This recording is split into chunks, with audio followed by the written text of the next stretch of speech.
welcome to this exciting video where you once again join us in the wild landscape of Scotland. And once again for this adventure we're joined by a special guest. The channel DJ has returned, and the channel DJ has actually managed to locate this place for us today on this adventure. If you remember back to last week's videos, I was out looking for an ROC bunker in the Aylth area, and for today's video we've actually found and located this bunker. And here it is on this mound of ground next to this quiet little road here in the countryside of Scotland. And this was basically a nuclear observation bunker run by the Royal Observer Corps throughout the Cold War. So it's interesting to come and see what's here in the land. Obviously we never force our way into these places if they're not open when we get here. We'll always come with the greatest of respect, so like landowners and the bunker owners.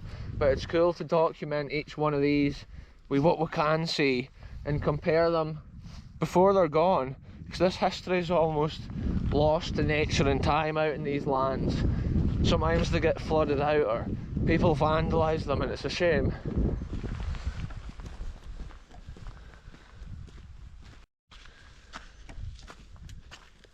Check this out, folks. Here's the old perimeter line here of this ROC bunker location, and I just love to see it. This one looks like it's painted. It's still, well, the original paint, which shows it may be actually a 1991 shut down bunker, as opposed to some of them which were shut down in 1968. Because I think they realised originally they had too many, so they just kind of, probably budget cuts and stuff, they cut some of the bunkers off and then just kept the more necessary ones in the land, like this one here. It definitely looks like a later shut down one, and look at this detail here. Look, it's got the metal vents. Oh, this has been a master post. Do you know how we can tell? Because look at this. This is where the aerial communications used to go in. And this is the thing, if you see this on the side of the air vent, folks, that means it's been a master post. So most likely it was on the go until 1991. And that's how it still looks fresh, but you can see some of the more original, older paint down below. Wow, what a place, folks. There's something on the other side here as well. Check this out. Oh, look at that. There's definitely been something mounted there. That's an interesting detail, folks. That's the kind of history, kind of every year off and stuff like this, the weather takes its course. On some of these bunkers before, I've found details like the year 1958 and stuff written into them, and it looks like this cement work's been redone as well at a certain time. Yeah, it almost looks like you can see right in. I wonder if this is even open. So with this one, folks, the hatch here is actually locked, which is a good thing for it because it actually saves the history for future generations to see, instead of it getting vandalised, potentially for like local youths or people that's out to do harm to like stuff like this. It's amazing how things go missing from historical buildings like this. Look at the detail here, you can actually see the pipe, and that's where the hand pump was down below. It was piped right to the surface for getting excess water and things like that out of the site. So on the top of here, folks, was actually a device which was like a metal cylinder painted white, and it had 4 holes in it, and it was set up to face north so that it got a correct reading. If there was a nuclear blast or detonation, most likely an air burst is what they were expecting, it would burn a hole into the paper at a certain angle, and that would give them like the latitude and longitude, or like height and range of the bomb, and also an idea of the size of the bomb. And then there was another device here. Well, basically that one was burning a hole into the paper on the graph. This one here was an electrical measuring device which came up to the surface to measure the radiation level, and they had a cone kind of shaped bit that went to a point that went on here. And then look at this, this is the evidence of the third device of measure here, sticking out of the grass. That's where the bomb power indicator was on, and that was measuring the barometric air pressure at the point of the bomb detonation. The gauge would go up and then stay at that height. And then they were able to determine often the weather as well they were looking at to determine where the fallout was going to go and how much fallout there would be. And then they would, a master post like this would get the reports from all the other ROC bunkers around here that weren't master posts, and then they would actually report that information to the ROC headquarters, which here might have been the Dundee one, Broughty Ferry area, which is interesting to think about that. And then they would actually advise the general public and stuff where to go to avoid the worst of the radiation, to save the British population at a time of critical survival. And like, these bunkers are all over the land, and it is interesting to document this one. I looked for it in last week's videos, you know it folks. I literally walked in fields probably a couple of miles over that direction. I would say it's probably 2 miles, maybe 1.5, and like, it just shows how close we were. So it's so cool on today's video to come and see this, see what's left of the Cold War history. And look at that, there's like net and wire and stuff, maybe part of the old fence.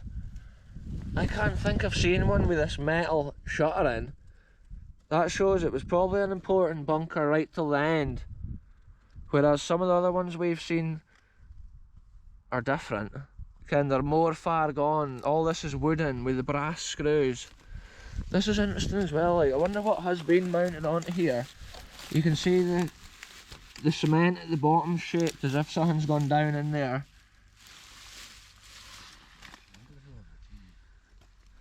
Yeah, probably a local though. Sometimes the bunkers like this, they're actually owned by like a local or a local society, and they can open it maybe once a year or whatever for the public to have a look. Other times it's maybe just the local farmer that owns them. But it is interesting, each one's just different, even though they were built identical originally.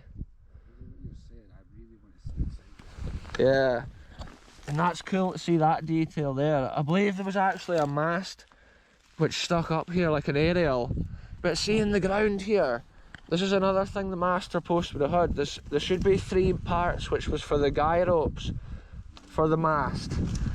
So I'm sure all around there, it's maybe not even able to be seen nowadays, but there used to be 3 kind of pads, and that was where the guy ropes for the mast used to hook in. Because I believe I have been to the Letham ROC bunker, and it was also a master post, and it's still visible on the ground. The ROC was actually set up in the World War II time, and there used to be locals that would observe the sky and look out for enemy planes, and then obviously report it to the correct authorities. And then as the years progressed and the wars ended, they just kept the ROC going.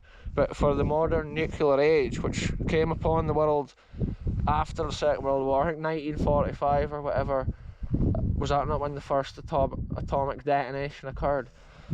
Potentially. Yeah, and then obviously these places were right in, up to 1991, at the end of the Cold War. Today it's been cool to come and record this with a short video and see what's left here.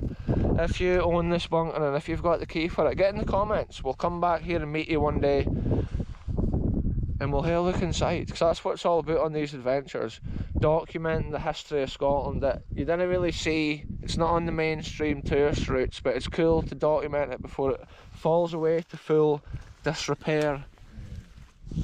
Or it's even cool just to try and cover all the Cold War bunkers that's available in this area where I live, because we've done quite a lot of them so far, and to see this one, it's special. It's almost like somebody's been trying to chisel away at the edge of that, not unless it's been frost or whatever. Do you think maybe at one time somebody didn't realise that was just an air vent going down into there?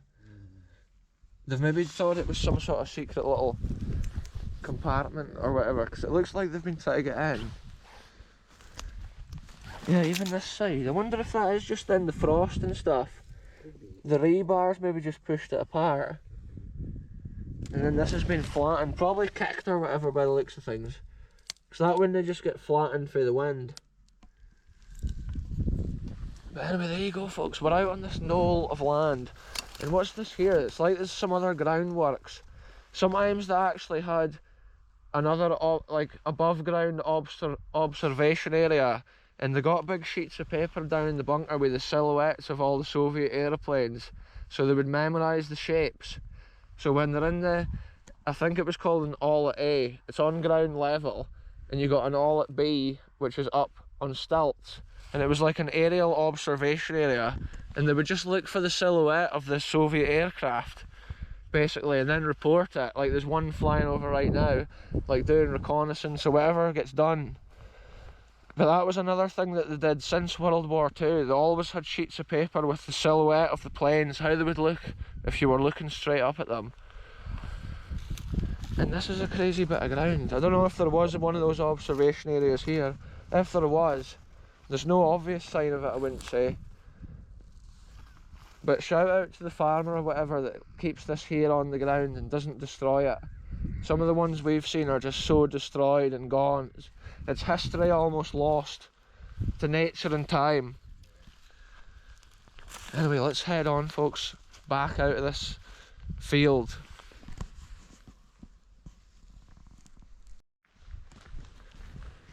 So an interesting detail with this, folks, we just looked it up. 1960 this one was constructed, and it shut down in 1991. And look at this, you can actually see it from the road here, sitting on the mound of ground, monitoring this piece of land at a time of disaster or nuclear attack on the land here. And it is interesting just to document it. Like I say, it's been a short wee video, but it's fun to see all these bunkers, where they stood and what was done at a certain time to protect the country. But I'm going to end this one here, folks. Thanks very much for watching.